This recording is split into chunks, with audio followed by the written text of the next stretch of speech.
다 각기 집으로 돌아가고 예수는 감람산으로 가시니라. 아침에 다시 성전으로 들어오시니 백성이 다 나아오는지라. 앉으사 그들을 가르치시더니 서기관들과 바리새인들이 음행 중에 잡힌 여자를 끌고 와서 가운데 세우고 예수께 말하되 선생이여, 이 여자가 간음하다가 현장에서 잡혔나이다. 모세는 율법에 이러한 여자를 돌로 치라 명하였거니와 선생은 어떻게 말하겠나이까? 그들이 이렇게 말함은 고발할 조건을 얻고자 하여 예수를 시험함이로라. 예수께서 몸을 굽히사 손가락으로 땅에 쓰시니 그들이 묻기를 마지 아니하는지라. 이에 일어나 이르시되 너희 중에 죄 없는 자가 돌로 치라 하시고 다시 몸을 굽혀 손가락으로 땅에 쓰시니 그들이 이 말씀을 듣고 양심의 가책을 느껴 어른으로 시작하여 젊은이까지 하나씩 하나씩 나가고 오직 예수와 그 가운데 섰는 여자만 남았더라. 예수께서 일어나사 여자 외에 아무도 없는 것을 보시고 이르시되 여자여, 너를 고발하던 그들이 어디 있느냐? 너를 정죄한 자가 없느냐? 대답하되 주여 없나이다. 예수께서 이르시되 나도 너를 정죄하지 아니하노니 가서 다시는 죄를 범하지 말라 하시니라.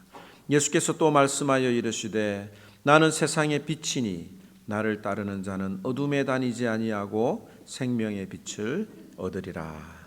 아멘. 이 시간에 찬양대 하나님. 한 사람이, 한 여인이 사람들에게 끌려서 왔습니다. 그 이유는 이 여자가 행음을 하다가, 간음을 하다가, 간통을 하다가 사람들에게 들켰기 때문입니다. 예수님이 많은 사람들에게 이렇게 말씀을 전하고 계셨기 때문에 그 예수님 주변에는 사람들이 그래도 제법 많이 모여 있었는데 그 예수님 앞에 끌려온 이 여인을 향해서 사람들은 돌을 들고 서 있었습니다. 왜냐하면 이 율법에 의하면 간음하다가 잡힌 남녀는 함께 돌에 맞아 죽어야 하는 것이 율법의 내용이었기 때문에 그렇습니다. 사람들은 이 돌을 들고 예수님이 어떤 판결을 내리실까, 어떤 말씀을 하실까에 대해서 귀를 기울이고 있었습니다. 그런데 말씀을 이렇게 쭉 보다 보면 좀 이상한 점이 있어요. 뭐가 이상하냐면 보통 간통하는 남녀들은 사람들이 잘 찾을 수 없는 은밀한 곳에서 이 간음을 하게 됩니다. 간혹 발견되더라도 우연하게 한두 사람에게 이렇게 발각이 되는 경우는 있을 수 있겠지만 여러 사람들에게, 바리새인들과 서기관들에게 의해서 체포가 되었다라고 하는 점은 상식적이지 않다라고 하는 거죠. 마치 이런 장면을 보면서 이렇게 생각을 해볼 수가 있어요. 우리가 영화나 드라마를 보면 검사나 경찰들이 함정을 파놓고 거기에 딱 걸려들기를 원하는 그런 장면으로 이 생각이 될 수도 있습니다. 또 이게 함정 수사다라고 하는 것을 뒷받침할 수 있는 근거가 뭐냐면 함께 간음한 남자는 여기 이 장소에 오지 않았다라고 하는 겁니다. 율법에 의하면 신명기 22장 22절 말씀을 보면 남자가 유부녀와 통간함을 보거든 그 통간한 남자와 그 여자를 둘 다 죽여 이스라엘 중에 악을 제할지니라고 이야기를 하고 있습니다. 간음한 자들은 둘 다 책임을 져야 하는데 왜 이 여자만 끌려왔을까라고 하는 점이에요.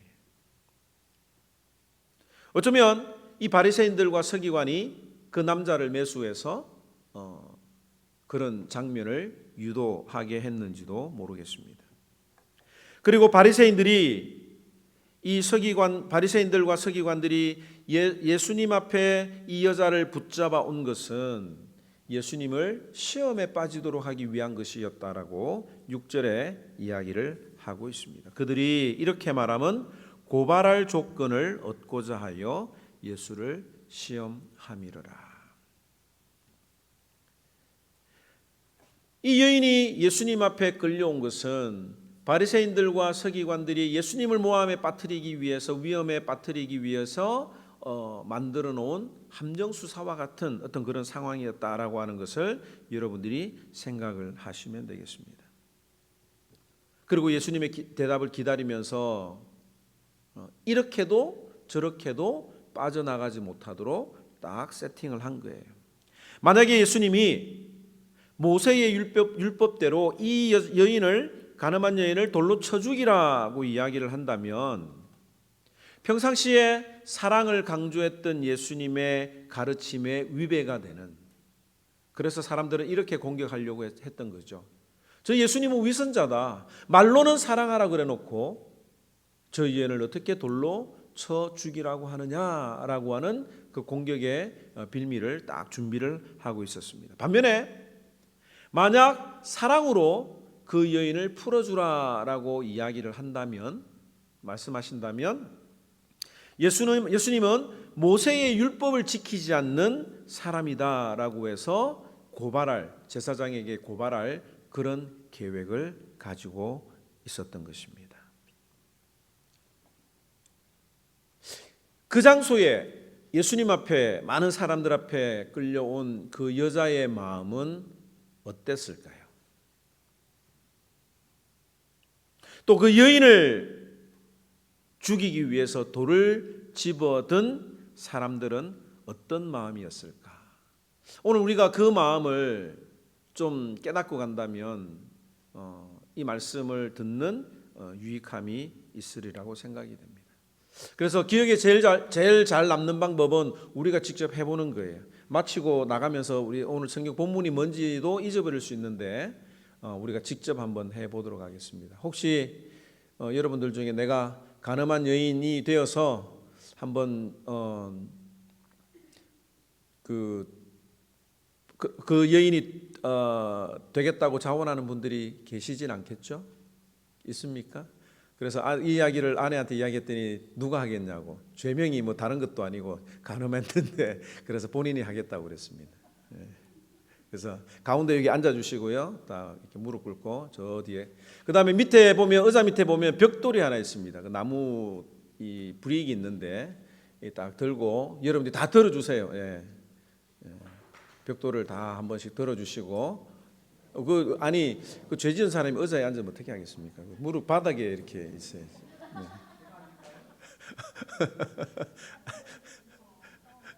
너무 철학. 전부 다 일어서시기 바랍니다. 벽돌을 들고 한번 일어서 주시기 바랍니다. 이를 들고 진짜 던지지는 마시고요.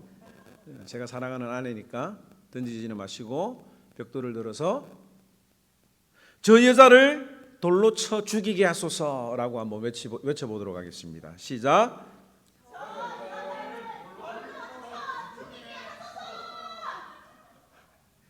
한 번만 더 해보도록. 너무 잘하시는데요. 다시 한 번 더 시작.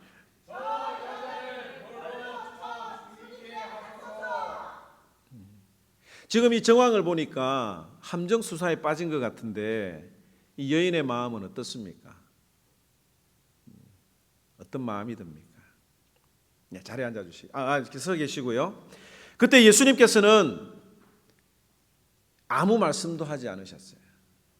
그리고 허리를 숙여서 손가락으로 땅에 무언가를 쓰셨습니다. 그리고 예수님께서 이렇게 이야기를 하시죠. 죄 없는 자가 돌로 치라. 그 이야기를 들었던 사람들이 하나 둘씩 그 자리를 빠져나갑니다. 여러분들 자리에 앉아주시기 바랍니다. 죄 없는 자가 이 여인을 돌로 치라.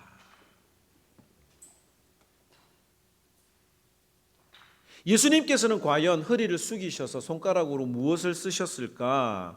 무엇을 쓰셨는지에 대해서는 알 수 없지만 적어도 분명한 것은 그곳에 있던 사람들이 양심의 가책을 느껴서 어른부터 젊은이까지 그 현장을 떠났다라고 이야기를 하고 있습니다. 그렇다면 예수님이 쓰신 그 글자는 사람들의 양심의 가책을 느낄 만한 글이었다라고 하는 것을 우리가 유추해 볼 수가 있죠. 그래서 어떤 사람들은 거기 있던 사람들의 개인의 죄들을 일일이 다 적으셨을 때에 그 자신의 죄가 땅바닥에 기록되는 것을 보고 사람들이 자리를 떠났다라고 생각을 하기도 합니다. 그리고 사람들이 다 떠나가고 혼자 남은 그 여인에게 주님은 이렇게 말씀하시죠. 우리 요한복음 8장 10절에서 11절 말씀 함께 읽도록 하겠습니다. 시작.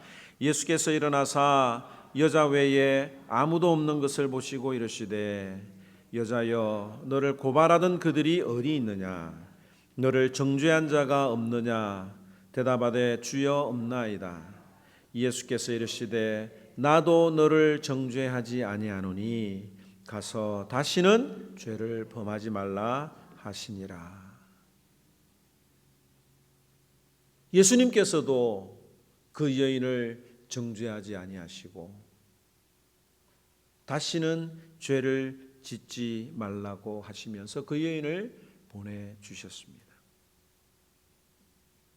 그러면서 이 예수님께서는 이 간음한 여인을 통해서 우리들에게 전해주시는 메시지가 있는 거예요.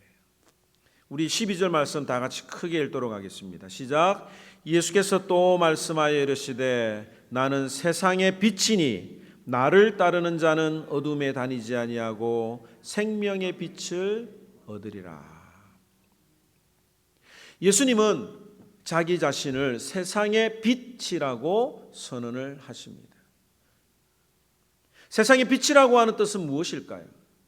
우리가 물리적으로 바라보는 환한 빛, 이 물리적인 빛을 이야기를 하는 것입니까? 세상을 환하게 비추고 우리가 나아가야 할 길을 비추어 주시는 그 빛, 절망 가운데 흑암 가운데 있는 나에게 소망의 빛으로 빛을 주시는 분으로 우리가 이해를 해도 무방합니다. 그러나 이 본문은 예수님이 나는 세상의 빛이다라고 하는 이 말씀은 이 본문의 사건과 우리가 연결해서 생각을 해본다면 이런 대답을 얻을 수가 있을 것입니다. 예수님은 세상의 빛이다. 예수님은 이 세상의 죄 문제를 해결해 주시는 분이다 라고 하는 뜻입니다. 우리가 지난 시간에 배운 내용이 무엇입니까? 여러분들 다 기억하십니까? 나는 누구다? 예수님은 무엇이다? 에이고 에이미라고 하는 그 예수님의 자기 선언에 대해서 우리가 지금 두 번째 시간에 살펴보고 있는데 지난 시간에 뭐라고 했는지 다 한번 이야기해 보시기 바랍니다. 시작. 나는 생명의 떡이다. 지난 시간에 떡을 먹을 걸 그랬나 봅니다. 생명의 떡이다. 그렇게 이야기하신 이유가 무엇이라고 그랬습니까? 인생에게는 먹고 사는 문제보다 더 중요한 문제가 있는데 그것이 영혼의 문제다라고 하는 거죠. 예수님께서는 그 인생의 문제, 영혼의 문제를 해결해 주시는 분이다라고 하는 것을 우리에게 밝혀주시기 위해서 나는 세상의 생명의 떡이다라고 이야기를 해주셨습니다. 그리고 오늘 우리들에게 나는 세상의 빛이다라고 이렇게 이야기를 해주는 것은 이렇게 연결해서 생각할 수가 있죠. 모든 사람에게는 우리 모든 각자에게는 영혼의 문제를 다 가지고 있는데 그 문제는 죄 용서함을 받아야 해결된다라고 하는 거예요. 이 세상에 있는 모든 사람들이 자신의 죄 문제를 해결하지 않고서는 영혼 문제가 해결되지 않는다라고 하는 것을 알려주는 겁니다.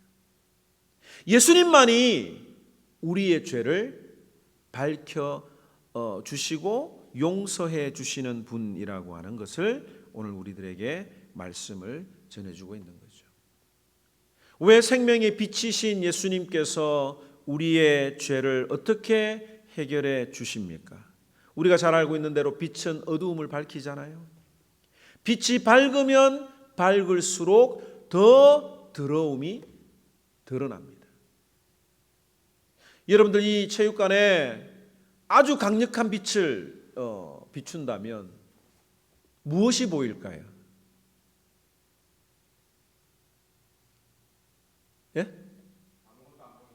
아무것도 안 보일까요? 아주 네? 먼지가 보이죠.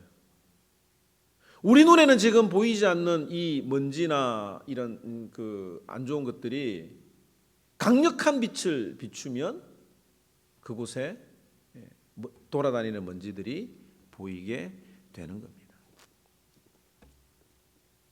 빛이신 예수님께서 지금 이 자리에 여러분들의 마음속에 들어와 계시면 어떤 일이 일어나겠습니까? 아마 어떤 분들은 빛이신 예수 그리스도를 만나기를 원한다고 하지만 그 생명의 빛이신 예수 그리스도께서 내 마음에 오시고 지금 이 자리에 계신다면 우리들의 연약함과 우리들의 부족함과 우리들의 죄가 더 드러나게 될 것입니다. 그래서 성경에는 이 예수 그리스도를 만난 사람들의 반응이 한결같이 이렇다라고 하는 것을 볼 수가 있는 거예요. 주여, 저는 죄인입니다. 나를 떠나소서. 시몬 베드로가 예수님을 만났을 때에 그렇게 고백을 했죠. 예수님, 나는 죄인입니다. 나를 떠나소서. 이사야가 하나님을 만났을 때에 그가 어떤 고백을 했습니까? 나는 입술이 부정한 자입니다. 나를 죽여주시옵소서. 나는 죽게 되었습니다. 라고 고백을 했던 것이 바로 이사야의 고백이 아닙니까? 그러므로 신자들은 이 빛이신 예수님을 만난 신자들의 분명한 특징은 내가 죄인이라고 하는 것을 분명히 고백하는 자라고 하는 것입니다. 예수님을 만났다라고 하는 사람들 중에 자신의 죄 문제가 밝히 드러나지 않고 내가 죄인이라고 하는 사실을 고백하지 않으면서 예수님을 나의 주인으로 고백하는 것은 그릇된 신앙이라고 하는 것이죠. 예수님을 만난 이후에 여러분들의 죄 문제가 밝히 드러났지만 다시는 죄 가운데 머물지 말라라고 용서해 주시는 그 주님의 은혜와 사랑을 여러분들이 경험을 했습니까? 여러분들은 빛이신 예수 그리스도를 만났습니까? 여러분들의 죄 문제가 해결되었습니까?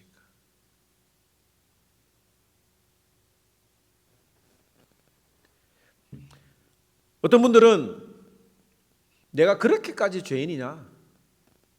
왜 성경은 날마다 죄인에 대해서 그렇게 강조를 하느냐라고 생각을 하는 분들이 계실지도 모르겠습니다. 저는 목사입니다. 잘 알다시피 여러분들은 저에게 목사로서 좀 더 일반 사람들과는 다른 더 도덕적인 가치를 기대하고 있습니다. 어떤 사람들이 우리 교회는 아니고 제가 들었는데 어떤 사람이 자신은 교회를 안 간다라고 이야기를 하는 거예요. 그런데 그 안 가는 이유가 목사님 때문에 안 간다라고 이야기를 했습니다. 코스코에서 장을 보는데 저 멀리 아는 목사님이 계셔서 가서 이제 인사나 드리려고 걸어가는데 그 목사님이 쇼핑을 다 하고 쇼핑 카트를 제자리에 안 갖다 놓고 그냥 버려두고 가는 것을 보고 목사가 저렇게 해서 되느냐? 다시는 내가 교회를 안 가겠다라고 했던 분이 있다고 합니다. 직접 제가 건너서 들었습니다. 그 이야기를 듣고 난 다음에 저는 이 카스코나 어디 쇼핑을 가게 되면 꼭 다른 건 못해도 쇼핑 카트를 그 제자리에 갖다 놓으려고 하지요. 이처럼 성도들은 목사들에게 좀 더 높은 기대를 가지고 있습니다. 뿐만 아니라 저를 위해서 목사님을 위해서 기도할 때에 더욱 거룩한 삶을 살게 해달라고 기도를 하지요.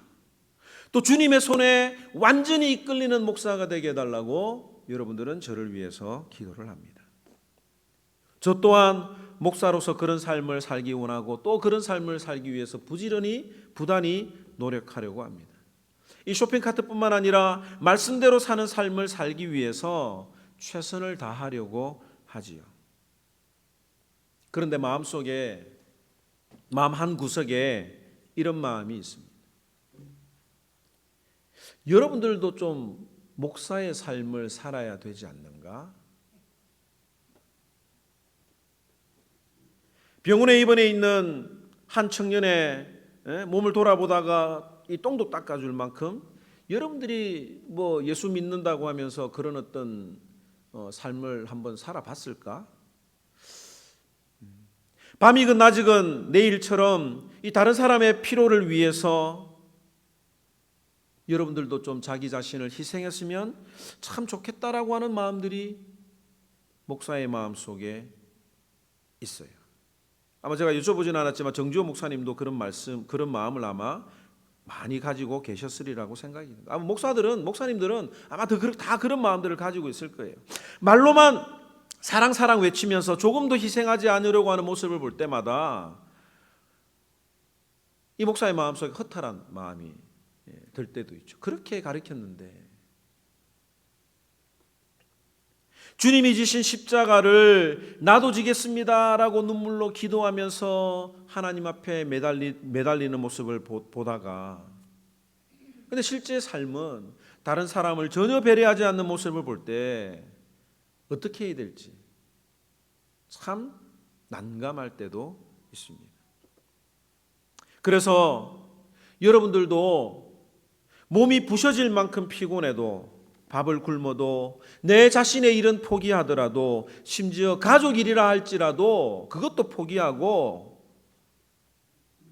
가난한 사람들을 연약한 사람들을 힘든 사람들을 먼저 찾아갈 수밖에 없는 사명자의 길을 여러분들도 걸어갔으면 하는 그런 기대를 제 마음 한구석에 가지고 있습니다. 한 번도 제가 여러분들에게 이런 이야기를 한 적은 없지만 그런데 저는 이 말씀을 묵상하고 준비를 하면서 그 가늠한 여인을 위해서 돌을 들고 서 있는 제 모습을 발견하게 됩니다. 제 속에 있는 이 마음, 사랑이라고 하는 이름으로 포장된 이 마음이 율법을 지키기 위해서 정의를 세우기 위해서 돌을 들고 있는 그 군중들의 모습과 나는 다를 바가 없구나라고 하는 사실을 깨닫게 됩니다.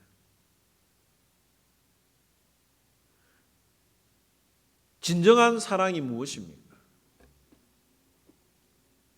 우리가 어떤 사람을 용서해 주는 것만 해도 우리는 참 귀한 사랑이라고 말할 수가 있습니다. 그러나 사랑은 용서해 주는 것만으로 끝나는 것이 아니라고 하는 거예요. 사랑은 그 영혼이 다시는 죄를 짓지 않도록 끝까지 돌아보고 점검하고 책임져 주는 것이 그것이 진정한 더 깊은 사랑의 단계라고 하는 것입니다. 오늘 예수님께서는 그 여인을 용서해 주셨습니다. 그뿐만 아니라 다시는 죄를 범하지 말라라고 그 여자의 인생에 대해서 그렇게 살도록 그 결과까지도 책임지실 그 말씀을 하셨던 것입니다. 그리고 빛이신 예수 그리스도를 그 여인에게 소개함으로써 죄짓지 않는 방법까지도 친히 알려주셨습니다. 어떻게 죄를 짓지 않을 수 있습니까? 따라서 합시다. 빛 가운데 거하라.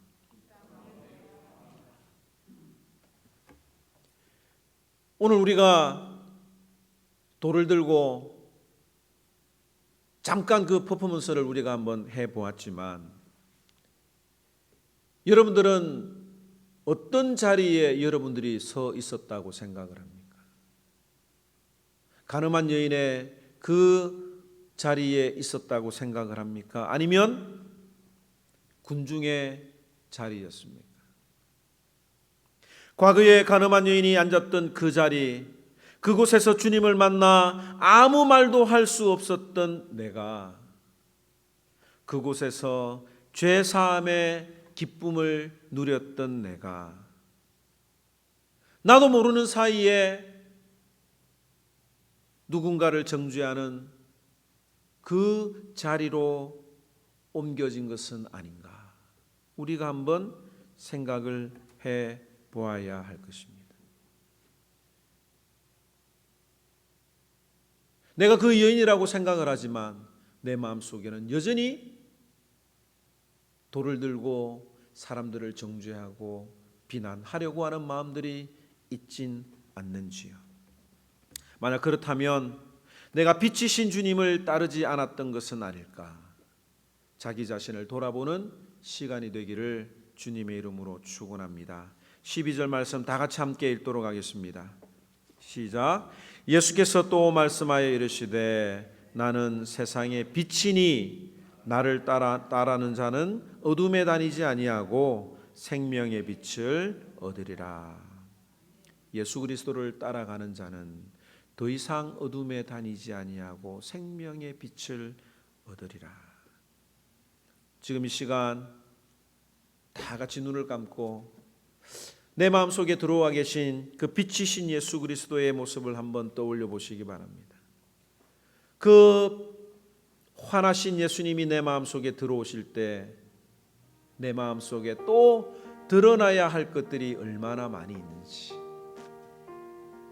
그러면서도 예수 그리스도의 은혜를 받았다라고 생각해버리고 또 누군가를 정죄하고 누군가를 비난하는 그런 자리에 있었던 것은 아닌지 우리가 기억해 보기를 원합니다. 죄는 두 가지, 이 세상에는 두 가지 종류의 사람이 있어요. 죄가 드러난 발각된 죄인과 아직 드러나지 않았지만 발각되면 더 추해질 수밖에 없는 그런 죄인만이 이 세상에 있을 뿐입니다. 내 죄가 드러나지 않은 것이 다행일까요? 사람들에게 드러나기 전에 예수님 내 마음속에 오셔서 나의 더러운 것들을, 연약한 부분들을 다시 한 번 더 보게 하시고 이제는 내가 세상의 어두움을 따라가는 것이 아니라 생명의 빛 대신 예수 그리스도를 따라감으로 더 이상 어두운 가운데 거하지 아니하는, 끝까지 용서하고 사랑하고 십자가의 길을 걸어갈 수 있는 제가 되게 해달라고 우리 시간 다 같이 하나님 앞에